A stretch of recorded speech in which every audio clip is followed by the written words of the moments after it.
자, 여러분들 이제 리트를 한번 해보자. 리트. 특히 이제 2017학년도 리트가 되게 중요해요. 그러니까 우리가 꼭 풀어봐야 될 유형이야. 왜냐면 구평에 나오는 유형들이 다 병렬식이라고 했어, 그지? 그래서 적정한 난이도에 적절한 지문 구성에 적정한 문제를 보여주는 게 2017년도가 제일 많아. 왜냐면 그 다음에 2016년도 보면 여기 이제 선생님 미리 써놨어요, 그지? 여기 X표 친 문제들은 여러분들이 안 풀어봐도 될 것 같아, 그지? 그래서 이런 것들은 빼고 풀 문제가 이제 한 서너 지문밖에 없어. 근데 2017학년도 리트는 정말 수능과 유사하고 특히 구평과 유사하고 여러분들이 꼭 풀어봐야 될 그냥 제재들이 있으니까 이제 꼭 풀어보고 이제 강의를 통해서 내가 부족한 게 뭔지 아니면 내가 이런 질문이 나오면 어떻게 접근해야 될지를 확실하게 배우자. 알겠지, 그지? 자, 한번 들어가 보자. 자, 상당히 중요한 지문들이야. 자, 첫 번째 지문 들어가 보자. 자, 1번부터 3번이야. 가봅시다. 자, 전통적 의미에서 차별은 이게 아니고 2017학년들인데 2018년 바꿨다. 그치? 미안해요. 자, 2017년 보자. 이거 좀 이상하다고 했어. 이러면서 한번 가보자. 자, 넓은 바다에서 여러 사람을 태운 배가 난파하였다. 사례가 나오네, 그지? 그럼 사례가 나오면 사례 예시에 집착하지 말겠네, 그지? 사례가 나오면 반드시 뒤에 개념 설명이 나와. 그것만 우리가 쏙 빼먹으면 되는 거야. 자, 바다에 빠진 선원 A는 바다 위에 떠 있는 널판을 발견했다. 널판은 한 사람이 겨우 지탱할 만큼 되지 않았다. 자, 선원 A가 널판으로 헤엄쳐갈 때 마치 미처 붙잡을 만한 것을 찾지 못한 선원 B도 거의 타이타닉이네, 그지? 자, 널판 쪽으로 헤엄쳐갔다. 선원 A와 선원 B는 동시에 그 널판을 붙잡게 되었다. 두 사람은 계속 붙잡고 있다가는 널판이 가라앉을 것이기 때문에 선원 A는 둘 다 빠져 죽을 걸 걱정하여 선원 B를 널판에서 밀어내었다. 야, 현실은 영화와 다르네, 그지? 선원 B는 결국 물에 빠져 죽었고 선원 A는 구조되었대. 자, 이는 고대 그리스 철학자가 카르네 아데스가 만든 가상의 사건, 카르네 아데스의 널을 바탕으로 재구성한 사례다. 자, 이 사례는 윤리적으로 허용될 수 있을지도 논란이 되지만 형법상 처리돼야 하는지도 따져볼 만하다. 자, 이제 특정한 사례가 있어요, 그지? 이 사례에서 자, 윤리적으로 궁금한 건 아니야. 그러니까 형법적으로 따져봅시다는 거네, 그지? 범죄로 한번 가봅시다. 범죄는 자, 이제부터 이제 게임이 시작되네, 그지? 범죄를 보자. 범죄는 세 가지 요건이 있어야 돼. 첫 번째, 구성 요건에 해당돼요. 구성 요건. 두 번째는 위법성이란 말을 써. 위법성. 그 다음에 유책한 행위, 유책성이지, 그지? 유책성. 이 세 가지가 있어야만 범죄지, 그지? 이게 충분 조건이 아니라 필요 조건에 무조건 있어야 돼. 구성 요건, 위법성, 유책성이 있어야만, 이 세 가지가 다 있어야만 범죄라고 볼 수 있는 거야. 이 세 가지 요소 중에 하나도 빠지면 범죄는 성립되지 않는다. 이 중 구성 요건이란, 자, 구성으로 다시 들어가네. 형벌이 부과할 대상이 되는 위법한 행위를 형법에 유형화하여 기술에 놓은 것. 기술돼 있어요. 기술. 어디에? 형법에. 그러니까 악법도 법이다 이런 말 있잖아, 그지? 악법도 법이다. 그게 좋은 법이든 나쁜 법이든 법률화되면 뭐야? 된다는 거지, 그지? 근데 이제 법에 없는 것을 처벌할 수는 없다는 거지, 그지? 오케이? 누군가 그런 얘기를 하더라고. 악법도 법이면 오답도 답 아닙니까? 이건 다른 거지, 그지? 일단 가보자.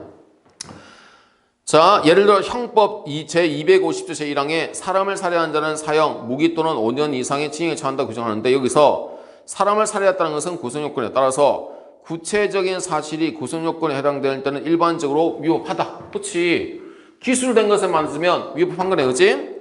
자, 그 다음에 구성요건에 해당하더라도 위법하다고 볼 수 없을 때가 있다. 그지? 이제 여기 나오네. 구성요건에 해당되면, 여기는 구성요건에 해당되면 일반적으로 위법하네, 그지? 근데 예외가 있다는 거야, 그지? 정당방위와 긴급피난이 해당되는 거죠. 여기에 예외가 정당방위와 긴급피난이 있어. 정당방 긴급에 대해서는 여러분들이 많이 봤을 거야, 그지? 가보자. 자, 정당방위는 자기 또는 타인의 법이, 잘 봐야 돼. 자기 또는 타인의 법익이야. 법익. 자, 타인의 법익을 현재 위법한 침해, 여기에 대해서 뭐니? 위법한 침해가 있어야 돼. 적법한 침해에 대해서 정하면 정당방위가 안 되는 거지, 그지? 위법한 침해야. 방어하기 위해서 상당한 이유가 있는 행위. 자, 여기에 대해서 이유가 있는 행위여야 돼. 그게 뭐냐면 거기에 상응하는 이유가 있어야 되는데 너무 과도한 행위를 해버리면 정당방위 인정되지 않는다는 거지, 그지? 그지? 우리나라가 정당방위를 잘 인정 안 해요. 알겠니, 그지? 그래서 저 사람이 날 때렸어. 자, 최소한의 방어만 인정하는 거지. 저 사람이 나를 때렸는데 내가 그 사람 때렸는데 그 사람 죽어버렸어. 그럼 정당방위 인정하지 않는다는 거야, 이게. 상당한 이유야. 한번 또 가보자. 여기에서는 법이 불법에 양보할 필요가 없다는 전제조치. 합법이 불법에 양보할 필요가 없는 거네, 그지? 긴급 피난은 또 보자. 자기 또는 타인의 법에 대해서, 자, 이것도 똑같네, 그지? 똑같아. 여기에 대해서 뭐와 이제 개념이냐? 봐봐. 자기 또는 타인의 법에 대한 현재의 위난을 피하기 위해서, 현재의 위난이. 잘 봐야 돼. 여기서는 위법한데 여기서는 위법인지 불법인지에 대해서 위법인지 합법인지를 따지지 않아. 자, 생명과 같이 대체할 수 없는 큰 법을 지키기 위해서 어쩔 수 없이 재산과 같은 법을 희생시키는 것을 가지고 사회적인 해를 일으킨 위법이라고 하지 않는다. 긴급 피난은 꼭 위법한 침해 행위로 인한 위난에 대해서만 인정하는 것이 아니라는 점에서 정당방위. 자, 여기서는 합법적이거나 위법적인 경우에 대해서도 인정한다는 거네, 그지? 인정하는 거네. 자, 요걸 가지고 이제 앞에 사례를 이제 들어보자. 선언회가 있는 거고, 자, 선언 B가 있는데 이 A가 중심이잖아, 그지? 자, 보자. 앞에 사례에서 A와 B가 동시에 널판을 잡아내기는 저마다 생명을 향할 때 불가피하는 애, 그지? 이 상황에서 선언 A 입장에서는 급박한 위난이고, 선언회의 이해정의는 위난을 피하는데 절실하다. 그치? 내 목숨과 제 목숨, 이제 내가 더 중시하는 거야. 자, 이러한 선언회의 행위에 대해서 정당 방위가 인정된다고 생각하는 이나, 자, 여기서 기억봐봐. 정당 방위가 인정하는 애가 있고, 긴급 피난이라고 보는 애가 있네, 그지? 긴급 피난. 보자. 정당 방위가 인정된다고 생각하니나, 그럼 정당 방위는 위법한 침해인데, 근데 여기서 이제 문제가 있어요, 그지? 그러면 선언 B의 행위는 위법이냐? 위법이 아니란 말이야, 그지? 그럼 정당방위가 해당 안 되네, 그지? 그 다음에 긴급 피난이 성립하여 위법성이 없다고 판단하는 이도 있을지 모른다. 그러나 어느 쪽도, 자, 이 사람은 다 틀렸다는 거야. 이것도 아니고 이것도 아니란 거야, 그지? 왜 틀렸는지 보자. 왜 틀렸는지를. 자, 다 아니야. 그럼 봐봐. 우선 정당방위 요건을 생각할 때 위난에 빠진 선언비의 행위에 대한 A의 행위를 정당방위로 볼 수 없으며, 또한 긴급 피난이 성립하려면 보호한 법이 침해한 법보다 훨씬 커야 하는데, 자, 여기서 봐봐. 여기서는 선언 B의 행위가 위법해야 되는데 위법하지 않아. 그 다음에 A의 목숨과 B의 목숨 중에 A의 목숨이 월등히 커야 되는데 사실은 그게 아니라 두 개가 동일하단 말이지, 그지? 그러면 긴급 피난도 안 되는 거네, 그지? 자, 그럼 보자.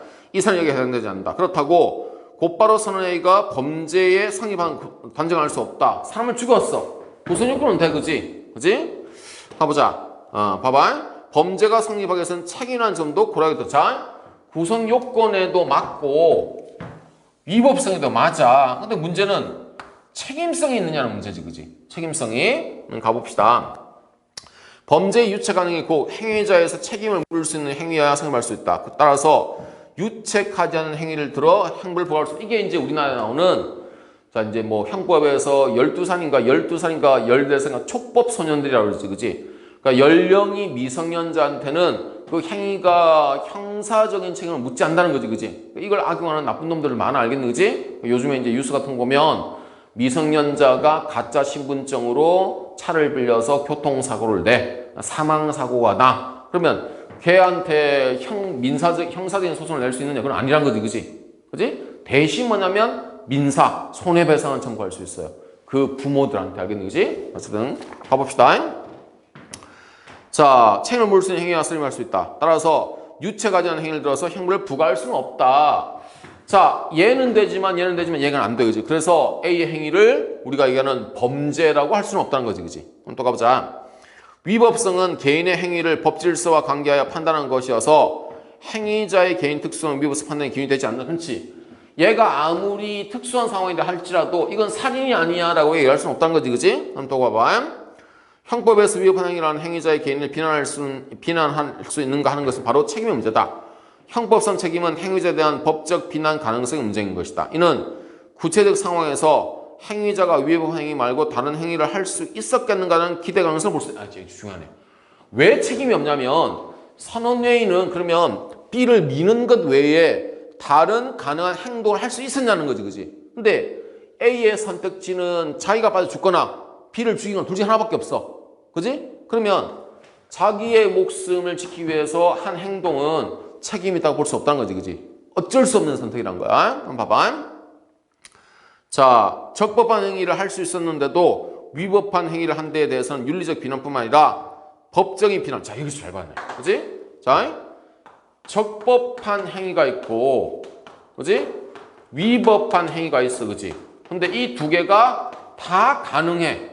다 가능할 때는, 자, 윤리적으로도, 우리가 얘기하는 형법적으로도 다 비판을 먹어야 돼. 근데 이것만 가능해. 그럴 때는, 자, 윤리적으로는 비난받을 수 있지만, 형법적으로는 비판을 못 한다는 거네, 그지? 그래서 책임심이 없다는 논리네. 한번 봐봐. 자, 카르네아데스의 너를 재구성한 사례에서 선언회의가 자신의 목숨을 희생한 쪽으로 선택했다면 순관 선임이 틀림없지만 그렇게 하지 않은 것에 대해서 윤리적인 비판을, 윤리 비판을 할 수 있다고 했어. 잘 봐야 돼. 얘는 가능해. 하지만 형법적인 비판을 할 수는 없다는 거지. 그래서 자, 얘는 무죄인 거야. 이해됐어, 그지? 자, 그러면 범죄란 것은 이 세 가지가 무조건 있어야 되는 거고, 그리고 정당방위가 어떤 건지 긴급히는 뭔지 얘기했어, 그지? 그래서 그런 식으로 보면, 자, 정당방위도 해당이 안 된다. 왜냐면, 자, 이게 B가 널빤지를 잡은 게 위법한 행위가 아닌 거지, 그지? 그지? 그러니까 정당방위 안 되고. 그러면 긴급피난이라는 것은 나의 법익이 저 법익보다 더 작을 때, 또는 더 클 때지. 이걸 때 내가 긴급피난을 하는 거지, 그지? 이럴 때는 관계없다는 거야. 이게 어떤 사례가 있냐면 이런 거야. 내가 도로에서 이제 길을 가고 있어, 그지? 이렇게 뚜벅뚜벅 걸어가고 있는데 여기 상점들이 있어, 그지? 근데 보니까 저기에 자동차가 달려 들어와. 내가 피할 곳은 이 가게밖에 없어. 근데 가게 문이 잠겼어. 그래서 내가 주변에 있는 돌을 들고 이 가게의 문을 깨고 들어갔어. 그래서 차가 여기 부딪히고 나는 살았다 치자. 그러면 이 벽돌을 들고 가게 문을 깨고 침입한 거 이제 불법 침입이고 다른 사람의 재산을 침해한 거잖아, 그지? 그럼 여기 대해서 법적인 책임, 형법적인 책임이 있느냐라는 문제는 또 다른 문제야, 그지? 그러면 이제 여기서 만약에 이 사람이 이런 행위를 유발했기 때문에 이 사람은 자기의 목숨, 즉 자기의 신체의 피해와 타인의 재산 중에서 이게 더 크다고 느꼈기 때문에 이런 긴급피난이 된다고. 그러면 이 사람은 어떤 책임도 안 질 수 있는 거야. 이게 긴급피난이야. 알겠지, 그지? 이해됐어? 가보자. 자, 사례에 대한 설명은 적절한 것은 보자. 1번 보자. 선언 A나 선언 B의 행위는 모두 위난에서 벗어나고자 한 것이 없어. 그렇지. 긴급피난이나 정당방위는 안 되지만 위난에서 벗어나는 건 맞지, 그지? 답 1번이네. 자, 2번 보자. 선언 B가 만약 A를 밀어빠져 죽게 했다면 그 행위는 범죄. 얘도 범죄가 되진 않지, 그지? A의 행동이나 B 행동이 똑같아. 구성 요건에 되고 위법성이 되지만 유책성이 없어. 그 다음에 선언 A가 선언 B의 행위를 형법상 살인죄의 구성 요건에 해당되지.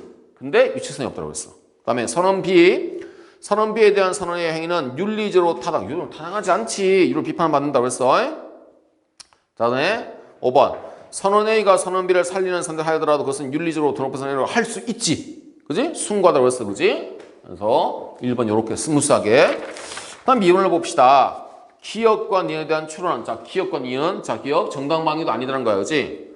기억은 선언 B가 행위가 위법한 침해와 주장. 그치. 위법한 행위니까 정당방위로 주장할 수밖에 없는 거야. 다음에 기억은 선언 A의 행위가 현재 자기에 닥친 침해를 해결하고 한 것이라고 주장. 이건 뭐 크게 문제가 없네. 그지? 정당방위든 긴급이든 다 침해를 해결한 거지. 그지? 자, 니은은 선원비의 행위가 위법한 침해라고 주장하지. 그렇지. 긴급 피난에 대해서는 그게 위법이든 합법이든 관계없다고 했어. 자, 니은 보자. 니은은 선원 A의 행위에 대한 범죄 성립 여부는 그 책임에 대한 문제가 따져야 결정될 것. 이건 당연한 거지. 책임성이 있어야 될 거 아니야. 근데 이거는 기억, 이 4번 선지는 기억도 마찬가지지, 그지? 기억도 마찬가지야. 자, 그 다음에 5번. 기억과 니은은 모두 선원의 행위가 현재 직면한 위인을 해결하는 데 상당한 이유가 있는 것으로 볼 것이다. 그렇겠지, 그지? 그래야만 이게 정당방위든 긴급피난이 되겠지, 그지? 그 다음에 4번을 보자. 니은은 선원 A의 행위에 대해서, 잘못네. 자, 니은은 선원 A의 행위에 대한 범죄 성립 여부는 그의 책임에 대한 문제가 따져야 아니지. 긴급 피난이라면 책임과 관계 없잖아, 그지? 위법성이 조각된다고 했어, 그지? 그래서 4번이 틀렸네. 선생님이 잠깐 착각했네. 4번이야. 그냥 3번을 보자. 책임에 대한 설명 가장 적은 책임은 뭐니? 윤리적인 책임은 있지만 형법적인 책임 없다고 했어, 그지? 자, 1번 보자. 구성 요건에 해당하지 않는 행위가 아니라 해당하는 행위지, 그지? 1번 틀렸고, 2번 형법상 책임이 있다는 것은 적법한 다른 행위를 할 수 있는 상황임을 전제하기 때문이고, 그지? 근데 A는 책임이 없는 거지, 그지? 여기까지 가야 돼. 이 말은 맞아. 그 다음 3번. 선원의 책임임을 따지는 것은 자신의 생명에 대한 위난을 피하기 위해서 남의 생명을 침해하는 행위가 위법하다고 인정되기 때문이다. 그렇지. 인정되기 때문에 책임임을 따지는 거지, 그지? 그지? 그러니까 이게 따지고 난 다음에 진짜 책임이 있느냐 따지는 거네, 그지? 그지? 근데 답은 이제 3번이 되겠네. 4번. 유책하지 않는 행위에 대해서는, 책임 없는 행위에 대해서는 정당방위가 성립할 수 없기 때문에 이건 안 나와 있어, 이 지문에. 아예 안 나와 있어. 선원의 행위에 대해서는 정당방위를 따지지 않고, 따지지. 책임질을 검토하는 거야. 따져야 되는 거야. 따져야 그 다음에 유책성을 따지는 거지, 그지? 5번. 선원의 행위가 위법한지 따져보지 않아도 되는 것은 근데 이미 위법성은 있는 거지. 위법성에 대한 법규적인 판단인데 비한해서 책임은 행위자에 대한 윤리적 비난과 것은 아니지. 책임은 윤리적이든 법적이든 따지는 거지, 그지? 그러니까 윤리적인 책임만 있다고 해서 형법적인 책임이 있는 것은 아니야. 이건 다르다는 거지, 그지? 그래서 5번 선지는 복잡하지만 틀렸네, 그지? 틀렸네. 자, 이 두 가지의 대립적 항목이야. 그지? 이 두 가지 대립적 항목이니까 조건들을 따지고 잘 맞춰야 되는 그런 지문이네, 그지? 자, 그 다음에 4번부터 6번 시간 지문도 한번 해보자. 오늘 하는 지문들이 상당히 좋은 지문들이야. 문제도 상당히 잘 만들었고, 그지? 자, 이제 4번부터 6번까지인가? 6번까지 한번 해봅시다. 자, 개인의 복지 수준이, 복지 문제야. 사회적 제재네. 복지 수준이 향상되었다거나 또는 한 개인의 복지 수준이 다른 사람보다 높다고 할 때 이는 무엇을 의미하는가? 질문 던졌어, 그지? 그러니까 질문 내용은 이거네. 복지가 향상됐다는 게 과연 뭐냐는 거네, 그지? 자, 이 문에 대한 답변은 인간의 복지의 본성이나 요건에 대한 이해를 요구하는데 이와 관련된 도덕적 입장은 다음과 같다. 네 가지가 나와요. 네 가지로 이제 정리해야 돼. 가보자. 첫째, 쾌락주의적 이론. 자, 이거 쉽네. 제목이 다 갖고 있네. 쾌락. 즐거움이 많은 게 복지야. 이런 거네, 그지? 가봅시다. 긍정적 느낌으로 구성된 심리 상태인 쾌락의 정도가 복지 수준을 결정한다. 그러면 쾌락과 복지는 비례하는 거네, 그지? 근데 이런 거는 잠깐만 생각해도 이제 문제가 있었다는 걸 알 수 있네. 야, 대마초나 마약은 인간의 쾌락을 증가시켜. 야, 그러면 마약을 제로 합시다. 왜? 복지 수준이 높아지는 거야, 그지? 좀 이상하지 않니? 어쨌든 가보자. 자, 둘째, 욕구 충족이에요, 욕구를 충족하자. 이것도 맞을 수 있네, 그지? 가보자. 자, 개인이 욕구하는 것이 충족되는 정도에 따라서 복지 수준이 결정된다고 본다. 지금 이제 욕구와 여기서는 복지가 또 비례한다고 보는 거네, 그지? 자, 어떤 개인이 지닌 욕구가 좌절되지 않고 더 많이 충족될 때 그의 복지는 향상된다. 근데 이것도 문제가 있을 것 같아. 욕구라는 게 도덕성과 연결되면, 예를 들어서 나는 사람 때리면서 즐거워. 그러면 야, 날 막 사람을 때려. 하루 종일. 아무나 때려. 묻지마 폭행을 해. 그럼 이것도 복지가 형성된 건가? 근데 야, 이제 복지 형성하기 위해서 때리는 것도 이제 합법입니다. 난리 나겠지, 그지? 그지? 문제가 있는 것 같아. 한번 또 가보자. 자, 셋째, 객관적 목록 이론. 자, 뭔가 있네. 객관적이야. 그럼 얘도 이제 이 두 개는 어떻게 보면 주관적이겠네, 그지? 봅시다. 개인의 삶을 좋게 만드는 목록을 기준으로 그것을 실현하는 정도에 따라서 복지 수준이 결정된다고 본다. 이러한 목록에는 통상적, 자율적인 성취, 지식, 친밀한 인간관계, 미적 향유 등이 포함되는데 그것의 내재적 가치는 그것이 개인의 쾌락을 추는지 또는 그것이 개인의 욕구에 해당되는지 연구가 가능. 자, 객관적이라는 것은 저기 나왔듯이 쾌락이나 또는 욕구와는 무관한 거지, 그지? 이거 상당히 중요하네. 예를 들어서 복지가 형성됐습니다라는 것은 교육이, 예를 들어서 무상교육이야. 그럼 복지가 형성됐는데 나는 공부하기 싫어. 나는 학교 가기 싫어. 내 욕구랑 내 쾌락이랑 나는 학교 가면 죽을 것 같아. 정말 힘들어. 의자에 앉아있는 거 수학 문제 풀기가 정말 싫어. 그러면 이게 내 욕구와 반대되잖아, 그지? 하지만 객관적으로 볼 때 욕구와 쾌락과는 무관하지만 복지가 향상되는 걸 보자. 이거네, 그지? 또 가보자. 자, 이러한 목록은 통상적, 또 한번 보자. 이 중에서 쾌락주의 이론과 객관주의. 자, 이 중에서 쾌락주의야. 얘와 얘네, 그지? 얘와 얘. 자, 봅시다. 쾌락주의 이론과 객관적 목적 이론은 어떤 것이 내재적 가치가 있는지 말해준다는 점에서 자, 얘들은 내재적 가치가 있는 거네, 그지? 내재적 가치가 있는 건지 말해주는 점에서 실질적, 얘는 실질적이네. 다음 또 가보자. 욕구칭족 이론은 사람들에게 좋은 것들을 찾아내는 방법은 알려주지만 그것이 무엇인지, 그럼 얘는 이제 뭐니? 얘는 형식이네. 구분되네, 그지? 뭐가 욕구인지는 몰라. 알겠네, 그지? 나는 밥을 많이 먹고 싶은 욕구고 쟤는 밥을 먹기 싫은 게 욕구야. 그럴 수 있잖아, 그지? 좀 비약이지만. 봐봐. 형식의 복지는 아니다. 이러한 복지 이론 중에서 많은 경제학자의 지지를 받는 거죠. 경제학자의 지지를 받네, 여기는. 얘가 경제학자의 지지를 받아. 욕구 충족 이론이다. 그들은 이 이론을 바탕으로 복지 수준을 높고 낮은 정도를 평가할 수 있다. 이것 때문에 뭐야? 욕구가 많이 충족되느냐 아니냐를 뭐 할 수 있다. 평가하자. 라고 본 거네, 그지? 가보자. 우리가 직관적으로 복지 증가에 해당된다고 믿는 모든 활동과 계기들이 쾌락이라는 심리 활동을 동반한 것이 아니기 때문에 쾌락주의 이론은 복지에 관해서 너무 협소하다고 비판하면서 더 그렇지. 쾌락이 너무 적다. 욕구다. 왜냐면 내가 하고 싶은 것과 즐거움은 또 다를 수 있는 거잖아, 그지? 그지? 어쨌든 가보자. 자, 욕구의 대상이 현실에서 구현되는 것이 중요하지 그 구현 사실이 인식되어 개인에게 어떤 느낌을 갖는 것은 필수이지 않다고 보기 때문이다. 이 이론의 원인자들은 객관적 목록 이론에도 한계가 있다고 비판한다. 그게도 한계가 있네. 그치? 무슨 한계가 봐봐. 그 항목들이 복지에 기하는 이유. 자, 목록들이 있는데 이 목록이 기여도가 뭔지를 모른다는 거네. 그치? 봐봐. 자, 그 항목들이 기하는 이유에 대해서 제대로 해명하지 못한다는 것이다. 또한 개인이 실제로 요구하는 것 중에서는 그 목록에 포함되지 않지만 복지 경험도. 자, 이것도 이제 과연 그 목록에 대한 의심 자체도 있다는 거지, 그지? 과연 그게 목록인가, 그지? 그러니까 욕구인가. 하지만 이러한 욕구 충족 이론도 다음과 같은 문제가 있네, 그지? 글이 참 복잡하네. 얘들 문제는 정리가 제대로 안 되는 글이야, 이게. 카테고리는 나눠놨지만 두서없이 막 쓰고 있네, 그지? 가봐. 첫째, 욕구 충족과 복지가 어느 정도 연관성이 있기는 하지만 모든 욕구 충족이 복지에 연관성이 아니란 문제. 자, 첫 번째가 모든 욕구가 복지는 아니란 거지, 그지? 아까 얘기했잖아. 난 두드려 패고 싶어, 그지? 근데 그게 복지는 아니지, 그지? 봐봐. 자, 그 다음에 또 보자.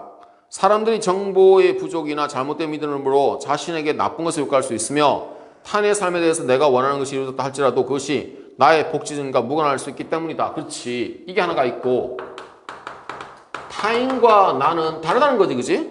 그 다음에 두 번째, 사람들이 타인에 대한 가학적 욕구 같은 반사회적 문제는 안 거죠. 반사회적 욕구가 문제가 있는 거지. 또 가보자. 셋째, 개인이 일관된 욕구체를 갖지 않아서 욕구의 사이에서는 충돌. 세 번째, 욕구가 일관성이 없다. 그래서 뭐가 일어날 수 있다? 충돌이 일어난다. 그지? 지금 나의 욕구는 A였는데 이제는 이게 싫어. 이럴 수 있다는 거지. 그지? 자, 그 다음 또 가보자. 이러한 문제에 대응하는 방식으로 욕구 충족 이론을 버리고 다른 복진을 수행하는 것도 있지만 이 이론을 변형하는 방식도 있다. 그럼 봐봐. 여기를 변형한 거네. 얘를 변형한 거야. 얘를 변형한 거야. 또 가보자. 마지막. 자, 합리적 욕구 충족. 자, 합리란 합리. 합리에다가 뒤에 욕구 충족을 붙이는 거네. 그지? 합리적으로 판단하자. 봐봐. 자, 개인이 가진 모든 욕구들이 충족이 아니라 관련된 정보의 이익과 타인이 아닌 자기에게 이익이 되는 합리적인 욕구 충족만이, 자, 이게 중요한 거네. 자기에게 이익이 되는 합리적 욕구야. 그럼 여기서 이제 뺀 거네. 타인의 욕구가 뭔지 모르니까 얘는 빼버리고 나의 이익에만, 그 다음에 합리적인 욕구만 따지는 거네. 그지?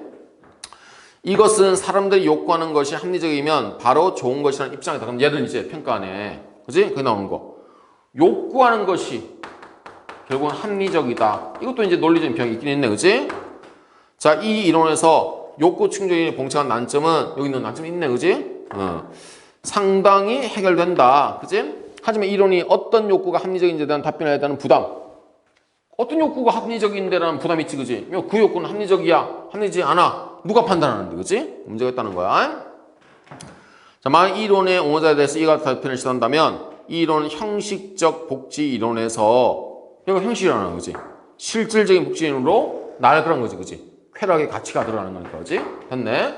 자, 어쨌든 이제 지문은 병렬적 구성 4개야. 그지? 4개인데 이거 가지고 잘 엮어서 교차되느냐 섞이느냐 정확하냐를 판단하는 거야. 그래서 우리가 비문학할 때는 무조건 어떤 개념이 있어야 돼. 이런 항목들에서 정확한 개념의 바운더리를 해주지 않으면 막 섞인다고. 알겠니? 그지? 자, 이제 1번, 4번부터 보자. 적절히 아는 거. 이렇게 요약했으니까 따라가면 되겠네. 그지? 쾌락주의. 여기 있네. 개인의 쾌락이 감소하면 복지도 그렇지. 쾌락과 복지는 비례하니까 맞네. 자, 2번. 욕구충족 이론이네. 개인 간의 복지 순서로 비교할 수 아니지. 경제학자들은 평가할 수 있다고 그랬지. 그지? 평가할 수 있다고 그랬어. 저기 아까 있는 세 번째 문단이네. 그치? 자, 이러한 복지 이론 중에서 많은 경제적 지지를 받는 것은 욕구 충족을 이룬다. 그들은 이 이론을 바탕으로 복지 수준의 높고 낮은 정도를 평가할 수 있다고 그랬잖아. 그치? 있어요? 아니야? 답은 2번이네. 다음에 3번. 객관적인 거네. 쾌락이 증가하더라도 복지 수준은 불변할 수 있다. 그렇지. 욕구와 무관하다고 그랬어. 그치? 무관하다고 그랬어. 그 다음에 4번. 객관적 본능 이론은 내재적 가치를 지닌 것들이 복지를 증진할 수 있다. 그렇지. 내재적 가치가 있다고 했어. 그렇지? 그래서 얘들은 내재적, 실질적 복지 이론이라고 했어. 다음 5번. 합리적이네. 모든 욕구 충족이 복지에 기하는 것은 그렇지. 자신에게 이익되는 합리적인 욕구만 복지를 증진시키네. 어떻게 보면 4번 문제가 가장 중요한 문제야. 내가 4번을 틀렸으면 내가 지문을 지금 진짜 발로 풀고 있구나. 내가 정신없이 허겁지겁 그냥 수능 가서 왔다 갔다 문제 지문 막 왔다 갔다가 끝낼 수가 있구나. 이상을 자꾸 해야 돼. 그지? 그러니까 4번 문제를 내가 정확히 풀 수 있어야 돼. 이게 안 되면 정말 다시 요약을 해야 돼. 알겠니? 그지? 자, 그럼 보자. 5번 보자. 욕구 충족 이론과 관계가 부합하는, 자, 얘를 집중해. 얘를. 자, 봅시다. 욕구를 충족하는 것은 복지 증진의 필요 조건이라 하지만 충분적 아니지. 충분한 조건이지. 그지? 이게 필요 조건 보면 안 돼? 모든 욕구가 복지는 아니라는 거지. 그지? 한번 봐봐. 비판한다고 했어. 한번 봐봐. 자, 충분하지. 그지? 충분한 거야. 다음 니은. 복지에 기하는 행위는 그 전으로 개인의 심리 변화를 유발하지 않아도 된다. 욕구만 되잖아. 욕구. 심리란 얘기는 안 했어. 그지? 그지? 맞네. 그 다음에 디귿. 미적 향유. 예를 들어서 복지에 기한다면 그 자체가 좋은 것이기 때문이 아니라 그것이 내가 원하는, 그렇지, 따질 필요가 없다고 했어. 그지? 그러면 5번이네. 5번. 6번 보자. 자, 6번도 이제 잘 한번 봅시다. 이게 적용 문제네. 그지? 그러면 이 세 문제에다가 전개 방식 또는 어휘 문제가 들어가면 5문제가 되는 거잖아. 그지? 그래서 세트가 좋아. 자, 가를 보자. 갑은 기차에서 우연히 만난 낯선 사람이 질병이 낫기를 간절히 원했는데 그 후에 그가 다시 만난 적이 없고 그의 질병이 난지 전혀 모른다. 그래서 그는 질병이 나았다는 사실은 갑에게 아무런, 자 여기서 갑이 있는데 타인의 질병이야. 근데 중요한 거는 결과를 몰라. 그지? 그럼 이제 타인과 내가 다른 거네, 그지? 어쨌든 그럼 나를 보자. 자, 을은 A 학생을 받기 위해서 시험 전날에, 자, 을이 있어. A 학생을 시험 전날에 밤새워 공부하기를 원하면서도 친구들과 어울린 것이 좋아 밤늦게까지 파티에 참석하기도 원한다. 자, 그럼 얘는 공부냐? 파티냐? 갈등하네, 그지? 다. 병은, 자, 병 보자. 인종차별적 성향 때문에, 얘는 인종차별자네. 인종을 차별해. 성향 때문에 의약품이 더 필요한 흑인보다는 그렇지 않은 백인에게 의약품을 분배하기를 원한다. 그래서 그는 백인에게만, 나쁜 새끼네. 어쨌든 지가 하고 싶은 대로 했으니까 뭐니 지 욕구는 충족했네, 그지? 자, 이제 가보자. 따져야 돼. 욕구 충족 이론의 문제와 관련하여 기억의 사례는 활용될 수 있지, 그지? 왜냐면 타인의 질병이니까 욕구 충족의 문제는 모든 욕구가 복지를 증명하지 않습니다. 타인과 나는 다릅니다. 맞네, 그지? 그 다음 2번. 쾌락주의 이론, 쾌락. 여기네. 이론과 합리욕구주의 모두의 관점에서는 갑의 복지가 증명된 사례를 활용할 수 없지, 그지? 왜냐면 쾌락주의에서도 내가 지금 모르잖아. 이 사람이 어떻게 되는지 모른다고. 그러면 갑의 쾌락이 어떻게 되는지를 따질 수가 없잖아, 그지? 그래서 맞고, 합리적. 여기도 자기 이익만 따진다고 했어, 그지? 그러니까 당연히 2번도 맞네, 그지? 그 다음에 욕구 충족 이론의 문제점이네, 그지? 문제점 관련하여 니은은 사례를 활용할 수 있겠군. 니은이 어디 있니? 자, 개인이 일관된 욕구체를 갖고 있지 않아서 욕구 사이에 충돌이 발생할 때 이를 해결하기 어렵다. 그렇지. 이 두 개가 지금 충돌하잖아, 그지? 공부할 것인가 파티할 것인가? 이거 어떻게 할 거냐? 어느 게 더 욕구가 있느냐? 욕구만 충족한다고 그랬지 어떤 욕구가 더 셉니다, 더 강합니다 이럴 때 어떻게 하십시오? 이게 없어, 그지? 그 다음에 나에서 나타난 갈등의 항목들 간의 우선순위를 결정하지 않는 객관적 목록에서는 그치 해결하기 어려워. 이것도 해결하기 어려워. 맞네. 욕구 충족 이론의 관점에서 병의 복제가 증명된 사례가 아니지. 욕구 충족은 자기가 하고 싶은 대로 하면 되는 거지. 근데 이 새끼는 백인에게 더 많은 약을 줍시다. 더 많이 줬어. 그러면 욕구가 충족된 거네. 그럼 복지가 향상된 거지, 그지? 그래서 6번의 답은 5번이 되는 거야. 5번이. 자, 이 질문도 상당히 잘 만든 좋은 질문이야. 그래서 여러분들이 풀고 내가 다 맞출 수 있으면 정말 좋은 거고 틀린다 하더라도 자, 지난주에 선생님이 얘기했어. 그지? 선지가 길면 선지 전체를 의심하기보다는 어느 한 부분이 5글자 미만의 그 부분이 틀렸을 것이다. 그것만 집중적으로 파는데 그게 주로 이제 변별점이라고 했어. 그지? 변별점 부분을 파는 거야. 자, 이제 하나 더 해보자. 하나를 더 해봅시다. 그 다음 날은 소설 지문은 뭐 풀어도 그만이야, 안 풀어도 그만이야. 냅두고 넘겨봅시다. 자, 그 다음에 11번, 13번도 안 풀어도 되는 거지, 그지? 저기 이제 14에서 17번 이거 한번 해보자. 14에서 17번, 그지? 경제 관련, 금융 관련 지문이야. 한번 가봅시다. 과거에 일어난 금융위기에 대해서 많은 연구들이 진행되었어도 그 원인에 대해서 의견이 모이지 않은 경우가 많다. 자, 화제는 뭐니? 금융위기의 원인이야. 그래서 내가 화제를 정하는 능력도 중요해. 야, 이게 기본적인 화제고 이 글의 논점은 원인에 대해서 얘기하는 거지, 그치? 항상 A에 B 했을 때 A보다는 B가 더 중요한 거야. 원인을 따지는 거야. 가보자. 자, 이것은 금융위기가 여러 차원에서 현상이 복잡하게 얽혀 발생하는 문제이기 때문이기도 하지만 사람들의 행동이나 금융시스템의 작동 방식을 이해하는 시각이 다양하기 때문이다. 근데 원인에 대해서는 복잡하다. 이것도 있지만 문제는 다시 시각이란 거지, 그지? 어떤 시각이냐? 봐봐. 은행 위기를 중심으로 금융위기에 대한 주요 시각을 다음과 같이 4가지로. 야, 이 다시 4가지로 나눠야 되네. 그 앞에 지금 똑같네. 사중체계네, 그지? 4가지로. 자, 이들은 서로 배타적인 것은 아니지만 주로 어떤 시각에 기초하여 금융위기를 이해하는 것에 따라서 그 원인과 대책에 대한 의견이 달라진다. 자, 문제는 이 시각은 배타적인 것은 아니네, 그지? 이런 게 조건이야. 배타적이다 하면 틀린 거 알겠네, 그지? 이런 것들을 기억할 수 있어야 돼. 가보자. 우선 은행의 지불 능력이 취약하다고 많은 예금들이 예상하게 되면 실제로 은행의 지불 능력이 취약해진 현상, 즉 자기 실현적 예상이라는, 자, 자기 실현적이야.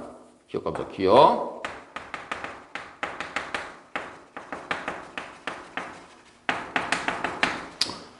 자, 이런 현상을 우리가 전문 용어로 뱅크런이라고 했어. 뱅크런. 자, 무슨 말이냐면 내가 은행에 예금을 넣어놨어. 근데 저 은행이 부실해. 무너질 것 같아. 그럼 내 돈은 날아가는 거잖아. 그치? 그래서 은행으로 막 달려가는 거야. 달려가서 내 돈을 다 찾아버린 거야. 근데 문제는 은행이 부실한 게 아닌데 가짜 뉴스였어. 근데 이게 확 펴져서 실제로는 은행이 튼튼한데 모든 예금자 다 찾아 달려가. 근데 은행이 예금자의 돈을 다 갖고 있지는 않지. 다 대출했을 거 아니야. 그러면 야, 예를 들어서 은행이 국민은행이 예금한 사람이 500조가 있어. 근데 500조 보니까 실제로 은행이 갖고 있는 것은 한 50조밖에 없어. 나머지 450조는 다 빌려줬다고. 근데 예금자들이 다 달려가서 야, 500조 내놔. 못 내놓는 거지. 그럼 은행은 파산하는 거지. 이게 여기 나오는 자기 실현적 예상이야. 뱅크런이야. 가보자. 자, 예금주들이 예금을 인출한 요구에 대응하기 위해서 은행이 예금의 일부만을 취급 준비금으로 이용하는 부분 준비제도. 자, 이게 잘 봐. 취급 준비금이 있는 거기는 부분 준비제도야. 처음에 얘기했잖아, 그렇지? 자, 은행이 가지고 있는 예금 전체를 은행 통장에, 은행 그 금고에 넣는 거 아니야, 그렇지? 다 대출한다고 했어, 그렇지? 그렇지? 봐봐.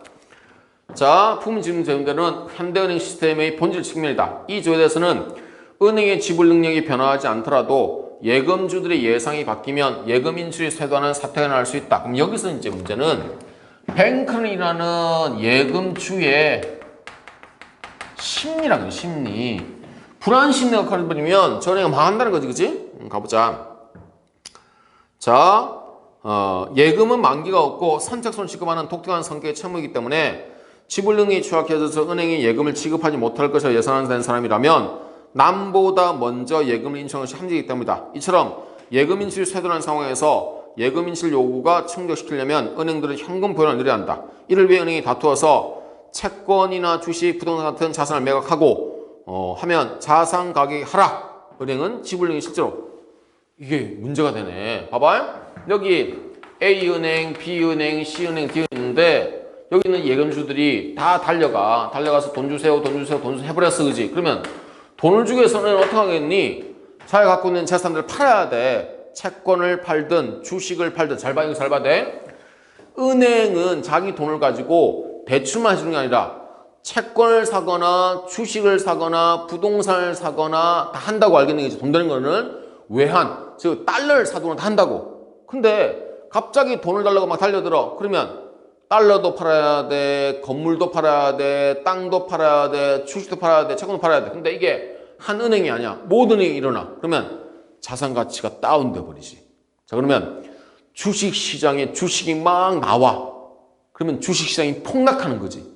이게 금융위기 알겠는 거지. 자, 국민은행이 자기가 담보로 갖고 있던 아파트들이 있어. 빨리 팔아야 되는데 그러면 안 팔리면 어떻게 되는 거니? 가격을 다운시켜. 그럼 부동산 시장이 폭락하는 거네, 그치? 자, 달러를 팔아. 달러를 팔기 위해서는 가격을 낮춰. 그럼 외환 시장이 붕괴되는 거네, 그치? 자, 이런 현상이 일어난다는 거야. 이게 뱅크런이야. 가봅시다. 다음에 니은이네, 니은. 이걸 재밌네, 그치? 이걸 재밌어. 잘 봐야 돼, 니은. 은행이 과도한 위험을 추구하는 시각이 있다, 그치? 은행이 우리가 이러는 자, 고수익, 고위험을 추구하는 거네요. 쉽게 얘기해서, 그치? 하이 리스크, 하이 리턴. 알겠니, 그치? 내가 수능 9등급이야, 올 9등급이야. 이렇게 맞기도 힘들어. 올 9등급은 올 1등급보다 더 힘들어. 알겠니, 그치? 자, 이렇게 했어. 대학 갈 데가 없어. 그래서 어떡하니? 서울대 의대를 질러보는 거야. 그치? 뭐 미달되면 합격하는 거잖아, 그지? 우리나라는 이제 이 컷이 없잖아, 그지? 하이 리스크, 하이 리턴. 가봅시다. 주식 회사에서 주주들이 회사에 대한 모든 물질을 상환하고 남은 자산의 가치에 대해서 청구를 갖는 존재이고, 여기서 이제 계산하는 방법이 있네. 자, 자산에다가 빚이야 부채를 빼고 여기는 돈을 가지고 n분의 1을 하는 거네, 그지? 그러면 자산과 부채의 차이가 크면 클수록 주주의 이익은 많아지는 거네, 그지? 가봅시다. 자, 통상적으로 유한 책임을 진다. 유한 책임, 무한 책임이 아니야. 자기가 한 주가 있으면 한 주에 대한 책임만 지는 되는 거지 무조건 많이 지는 거 아니야. 자, 그다음 또 보자. 따라서 자산의 가치가 부채보다 더 커질수록 주주에 돌아올 이익은 커지지만 회사가 파산할 경우 주주의 손실은 그 회사의 주식에 투자한 금액으로 채 그렇지. 이익이 많이 나오면 주식 배당금은 커지지만 은행이 망한다고 해도 내가 그 갖고 있는 주식 그것만 손해보면 끝이라는 거야. 이게 이제 대칭이 아니라 역대칭이네, 그지? 비대칭이야. 가봅시다. 이러한 비대칭적인 이 구조로 인해서 수익에 대해서는 민감하지만 위험에 대해서는 둔감하게 된 주주들은 고위험 고수익의 사업을 선호하게 된다. 결과적으로 주주들은 더 높은 수익을 얻기 위해서 감수해야 하는 위험을 채권자에게 증가하는 것이다. 채권자라는 건 뭐야? 은행에 돈을 빌려준 사람 아니겠니? 예금주네. 자, 예금주한테 주식들은, 자, 이거는 결국 뭐냐면, 잘 봐야 돼. 유한 책임이라는 원익이 있고, 그치? 다음 또 하나는, 자, 주주들이, 여기 나오는 예금주에게 부담을 전가시키는 개념이야. 이렇게 이해를 해야 돼. 또 가봐. 자기 자본 비율이 낮을수록, 자기 자본 비율이 낮다는 것은 주주의 재산이 덜 들어갔다는 얘기야. 무슨 말 알겠지? 다시. 자기 자본 비율이 낮다는 얘기는, 자, 은행이 있는데, 국민은행이 모든 돈이 다 1,000조라 치자. 근데 여기에 실제 주주들의 돈은 10조밖에 없어. 그러면 0.1%잖아. 그럼 1%면 남은 다 빚이야. 그럼 이거 망해도 내 책임이 아닌 거야. 무슨 말 알겠니? 내 돈이 많이 들어갔다 그러면 이거 망하면 안 되지만 내 돈이 없어. 망해도 된다는 거야. 그지? 이런 심리네. 은행과 같은 금융중개기관들은 대부분 부채 비율이 매우 높은 주식 형태를 띠고 있다. 그치? 부채 비율이 매우 높으니까 자산의 가치를 무조건 말하겠는데 높이려고 하지. 자산의 가치를 높이려고 하면 고수익이나 고위험 자본을 사업을 투자할 수밖에 없다는 거지. 그치? 그 다음에 셋째, 은행가의 은행 약탈. 자, 이것은 아주 더 심하네. 은행가가 은행을 터는 거네. 이건 무슨 얘기인가? 봐봐. 전통적인 경제론에서 은행의 부실을 과도한 위험 추구의 결과로 이해왔다. 하지만 최근에는 은행가들에 대한 은행의 약탈 결과로 은행이 부실된다는 인식도 강해지고 있다. 과도한 위험 추구는 은행의 수익률을 높이는 목적으로 은행의 재무 상태를 악화시키는 위험이 큰 행위가 은행가가 선택하는 것이다. 이에 비해 은행 약탈은, 그지? 자, 이게 이제 은행 약탈, 니은이네, 그지? 은행 약탈은 은행가가 자신에게 돌아올 이익을 추구하여 은행의 손실을 초래하는 행위를. 이 새끼가 나쁜 놈이네. 나의 이익과 은행의 이익이 같지 않다는 거야. 여기는 망해도 나의 이익만 크면 된다 이거네, 그지? 이건 크면 되네. 예를 들어서 가보자. 자, 은행가들이 자신이 지배하는 은행에서부터 남들로 유리한 조건으로 대출을 받는다거나 장기적으로 은행의 손실을 초래할 것을 알면서도, 자, 자신의 성과를 높이기 위해서 단기적인 성과를 추구하는 행위 등은 지배주주나 고위 경제의 지위를 가진 은행가가 은행에 대한 지배력을 사적으로 이익을 위해 사용한다는 의미에서 약탈이라고 할 수 있다. 올해 일어난 일이야. 기업은행에서 기업은행의 여의도 지점에 무슨 지점장이 그런 일을 했어요. 60억 정도를 대출 받은 거야. 무슨 명의로 왔냐면 자기가 대출 담당이니까 자기의 친척, 즉 마누라, 아이들, 친인척을 명의로 대출을 받은 거야. 근데 이 대출을 받는다는 게 쉽지는 않을 거 아니야, 그지? 대출을 승인하는 그 은행의 절차도 있을 텐데 이 사람이 지위가 높으니까 자기의 권한을 이용해서 70억 가짜를 대출을 했어. 이 돈을 가지고 뭐 했냐면 아파트를 다 사버린 거야. 알겠니? 그러니까 아파트 가격이 올라버렸어. 근데 잘 생각해봐. 일반인들은 이렇게 할 수 있니 없니? 없지. 자, 이 사람이 이제 그러고 난 다음에 뭐 했냐면 회사를 그만둬버린 거야. 기업은행을 사표 던져버린 거야. 그러면 이제 이 사람에 대해서 책임을 물 수 없잖아, 그치? 이미 대출 나간 거고. 그럼 이 사람은 어떻게 되냐면 그 집들을 팔아서, 그치? 뭐 2배로 떼다 치자. 60억 정도 대출받는데 120억이 됐어, 그치? 그러면 60억은 은행에 돌려주고 60억은 그냥 가지고 쓴다네. 이런 게 은행을 약탈한 거네, 그치? 그치? 넷째 구조야. 물론 은행가가 아까 그 사람 어떤 뭐 지준자보다 훨씬 더 권한이 많으니까 더 나쁜 짓을 할 수 있는 거지, 그치? 마음만 먹으면. 또 가보자. 그래서 이걸 감시하기 위한 금융감독원 이런 게 있는 거야. 또 가보자. 봐봐. 자, 넷째는 이상과열을 강조한 시각이다. 이상과열이다. 이열은 이런 거 관계없이 이상과열이에요. 이상과열. 봅시다. 위의 세 가지 시각과 달리 이 시각은 경제 주체 행동이 항상 합리적으로 이루어지는 것이 아니라, 그러면 여기 있는 것들은 합리성을 기반하는 거네. 그럼 얘는 비합리라는 거야. 이상과열이라는 말 자체가 비합리잖아, 그지? 왜 괜히 열받아 이런 거야. 봐봐.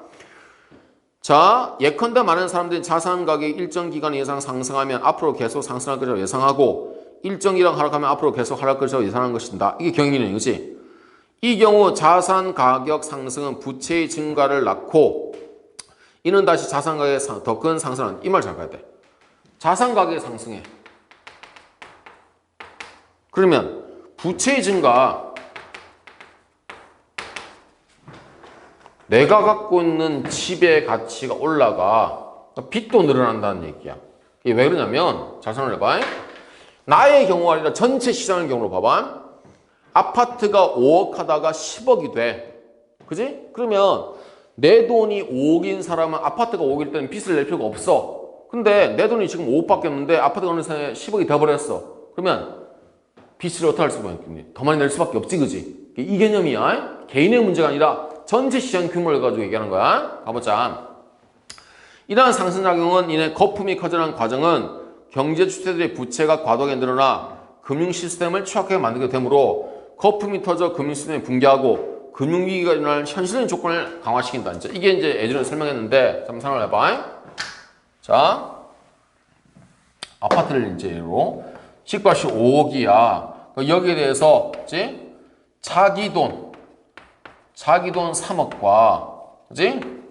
대출을 2억 받아서 내가 집을 샀어. 그럼 부채 비율이 지금 40%인 거지, 그치? 부채 비율이 40%야. 그런데, 어느 순간 보니까 집이 10억이 됐어.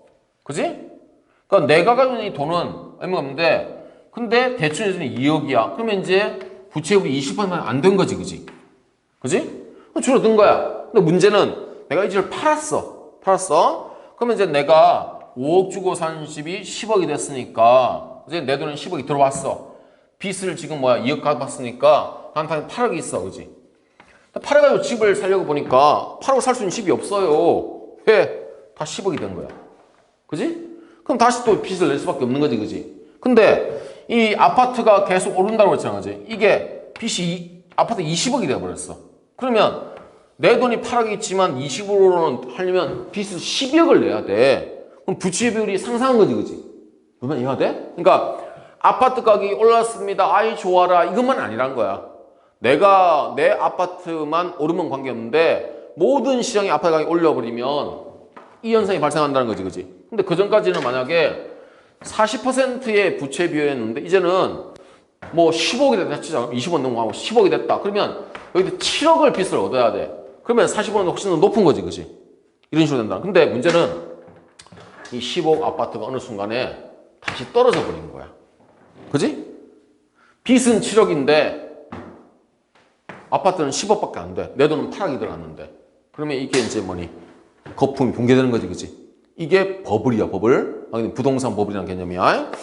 어쨌든 이렇게 설명했어, 그치? 자, 이제 문제를 한번 풀어보자. 문제도 네 문제네, 그치? 아주 딱 좋아. 우리가 풀기에도 딱 좋은 문제야, 그치? 자, 이제 깔끔하게 해서 한번 풀어봅시다. 14번 기억이네, 기억. 은행 시스템의 제도적 취약성을 바탕으로 나타난 예금주들의 행동에 주목할 금융위기를 쓰면, 그치? 부분. 전체 준비 제도가 아니잖아. 예를 들어서 예금의 100%를 은행이 갖고 있으면 일어나지 않은 문제야. 뱅크런이야. 발생하지 않아. 그 다음에 니은 경영자들이 예금주의 이익보다 주주의 이익을 우선한다고 그치. 주주들이 이 책임을 예금주한테 떠맡기는 거지, 그지? 자기 이익을 위해서. 그럼 티그, 은행 간에. 은행의 일부 구성원들이 이익 추구가 은행을 불쌍하게 만들 가능성, 그렇지. 이것도 맞네. 그럼 리을. 경제 주체들의 행위에 대한 귀납적 근거를, 그렇지. 사례를 얘기해, 사례. 그지? 맞네. 근데 답은 5번이 될 수밖에 없어. 조건 두 개잖아. 눈치가 있으면 5번을 찍어야 돼. 그지? 기업과 리얼은 모두 경제 주체들이 예상이 그대로 실현되는 결과를 금융위기라고 부른다.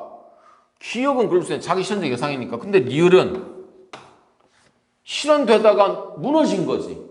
자산이 올라가면 부채가 증가하고 부채가 올라오면 다시 자산이 올라가. 계속 될 줄 알았는데 어느 무너져 버려. 그지? 그럼 리얼은 아닌 거지. 그지? 14번, 5번.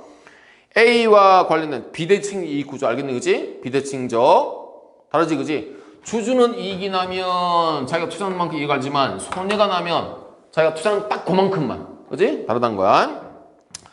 파산한 회사의 자산 가치가 부채에게 못 미칠 경우에 주주들이 책임져야 할 지금 한정 이만이 맞지? 유한 책임이잖아. 다 끝까지 책임지지 않는다는 거야. 내가 주식 투자한 그것만 날면 끝이라는 거야. 그지? 맞아. 다음에 2번.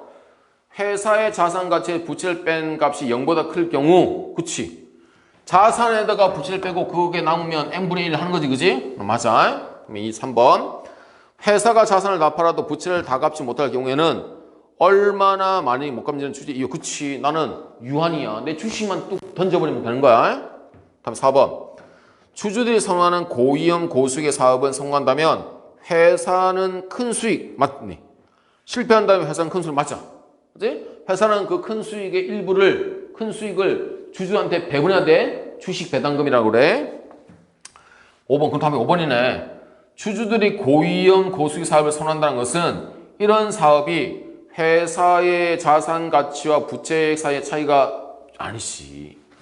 이 차이가 커져야지. 커져야 이게 커지는 거지. 그치?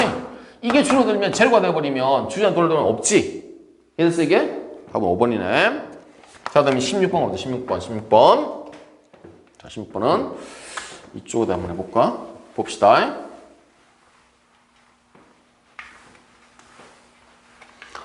(1980년) 후반에 A국이 장기 주택담보대출을 전문하는 은행인 저축대부조합들을 대량 파산하였다. 이제 이 미국에 있는 금융위기를 설명한 거야. 이 사유 관련해서 다음 같은 사실 주목받았다. 자, 첫 번째 보자. 1970년도 보자. 석유 가격 상승으로 인해 부동산 가격이 많이 오른 지역에서 자, 저축대부조합. 자, 이제 봐봐. 석유 가격이 올랐어. 그지? 거기에 따라서 부동산 가격도 올랐대. 그지? 그러니까 자산의 가치가 오른 거네. 그지? 근데 이렇게 오른 곳에서 파산이 많았다는 얘기야. 거품 현상이 발생했다는 거네. 그지? 두 번째. 부동산 가격의 상승을 보고 앞으로도 자산의 상승이 시작하는 예상하고 빚을 얻어 자신의 집을 경영하는 정해주실 이게 뭐니? 이상과외를 설명하네. 이상과외를 했어. 다음에 세 번째. A국 정부는 투자 상향을 낙관하여 저축대부조합이 고위험 채권에 투자할 것을 규제. 야, 이는 고수익과 고위험 하이리스크 하이리스크를 허용했네. 그지? 그 다음에 예금주들이 주인이 되는 상호회사 형태에서 저축대부조합들이 다수가 청약하는 주식이었다. 자, 이거는 주주의 비율이 높아졌네. 그지? 예금주의 이익보다는 주주의 이익을 더 높인 거네. 마지막. 파산 전에 저축대부조합의 대주주와 경영사의 보상이. 자, 이게 나쁜 새끼들이네. 은행에 약탈이 있었네. 약탈. 그지? 약탈이. 그지? 자, 이제 가보자. 1번. 기억이네. 기억은 위험을 감수하고 고위험 채권에 투자한 정도가 아니지. 기억이 아니라 니은이지. 니은. 니은이야. 그지? 니은. 다음 니은. 부동산 가격 상승에 대한 기대 때문에 예금주들이 책임질 수 없을 정도로 빚을 늘려. 예금주가 책임지는 게 아니지. 누가 책임지는 거니? 주주가 책임지지 않은 거니. 예금주는 왜 책임을 져? 그지? 그럼 봐봐. 그 다음에 빠진 점을 들어. 예금주의 과도한 형태가 아니라 은행 가나 주주의 과도한 위험 추구네. 그지? 다음 디귿. 자, 디귿. 은행가들이야. 약탈이야. 자, 저축대부조합들이 주식을 전환한 점을 들어서 고위험 채권 투자를 가면 결정이 궁극적으로는 예금주의. 예금주의 이걸 왜 해? 주주의 이익이지. 그지? 은행을 오하는 게 은행을 비판해야 되는 거지. 두 건 다 틀렸네. 그다음 4번. 디귿 은행과의 약탈이야. 자, 저축대부조합이 정부의 규제 완화를 틈타 고위험 채권을 투자하는 공격적인 경향을 던점에서 저축대부조합의 형태를 용인한 예금주가 어떻게 용인하니? 주주가 용인하지. 말도 안 되는 거지. 예금주는 돈을 맡긴 죄밖에 없어. 답은 5번이겠네. 이를 보자. 리을. 이상과의 리을은 차입을 늘린 투자자들, 고위험 채권을 투자한 저축대부조합들, 규제를 완화한 정부가 모두 낙관적인 투자 상황이 치ru될 것이라고 예상한 점을 들어서 그렇지. 이상과이잖아. 그지? 이게 잘 될 거야 생각했는데 거품이 빵 터지는 걸 예상 못한 거지. 그지? 4번을 봐야 돼. 자, 그 다음에 17번 전체 문제야. 기업. 자, 은행이 파산한 경우에도 예금칙을 보장하는 예금보증제도는 기업에서 그치 당연하지. 그지? 직업준비구는 뭐야? 부분준비제도야.